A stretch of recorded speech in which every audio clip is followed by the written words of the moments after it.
शुरू ही कर दिया। अब थॉट चारा शुरू लेने कर दोगे पड़ेंगे। तो फिर क्या हो जाएगा? भाई मान लो बीच में नदी आ गई और तुमको रुकना पड़ जाएगा, और रुक गए तो फिर से शुरू करना पड़ेगा कि नहीं? तो काम को जब शुरू करो तभी इतना सोच लो कि हम जो काम करने जा रहे हैं उसमें हमारी स्ट्रेंथ है कि नहीं है। मान लो हमें कोई कह दे तुम 100 किलोमीटर दौड़ जाओ, तो क्या हम ऐसा कर पाएंगे? नहीं। लेकिन अगर हमसे कोई कहे कि तुम 8 घंटे पढ़ा लो तो ये काम हमारा हो सकता है, लेकिन हम दौड़ तो नहीं सकते।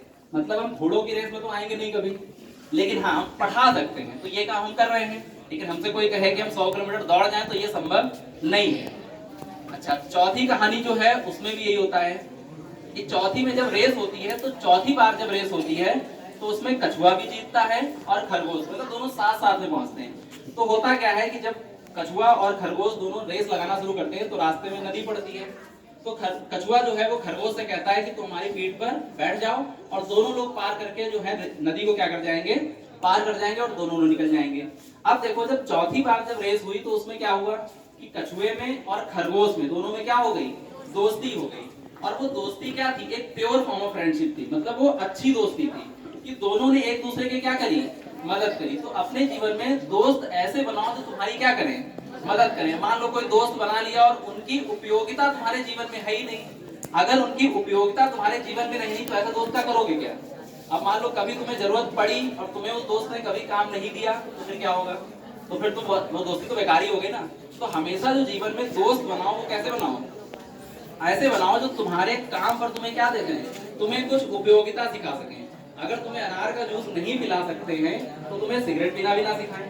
तो पता चला पिला दी जाके सिगरेट और अनार का जूस तुमसे कोई पूछ ही नहीं रहा है, तो फिर दिक्कत है, तो उससे तो तुम कमजोर हो जाओगे ना। तो हमेशा ऐसे दोस्त बनाओ जो क्या करें, तुम्हें हमेशा आगे की तरफ बढ़ने के लिए कहें। ये ना कहें कि तुम्हें अपने जलन के मारे तुम्हें भी क्या कर दें, पीछे कर दें, और खुद तो है ही पीछे। बात समझ में आ गई? और विद्यार्थी जीवन में एक चीज जो बहुत मेन है वो ये रहती है कि आप जब भी सफल हो जाएं तो आप जिनकी वजह से सफल हुए हैं उनको हमेशा ध्यान रखो। हम कई बार रिजल्ट आता है, कई बार हम आगे बढ़ जाते हैं, तो आगे बढ़ने के बाद हम पीछे मुड़ के नहीं देखते कि हमारे पीछे था कौन कौन। जैसे रिजल्ट आया, अच्छा रिजल्ट आया, तो पूछा गया कि क्या मतलब किसकी वजह से अच्छा रिजल्ट आया, तो कई बच्चों के मुंह से ये आता है कि पढ़ाई हमने करी, रात रात भर हम पढ़े, सारी मेहनत हमने करी। हाँ, रिजल्ट आने में 80% मेहनत तुम्हारी है, लेकिन 20% मेहनत किसकी है, तुम्हारे टीचर की भी तो है।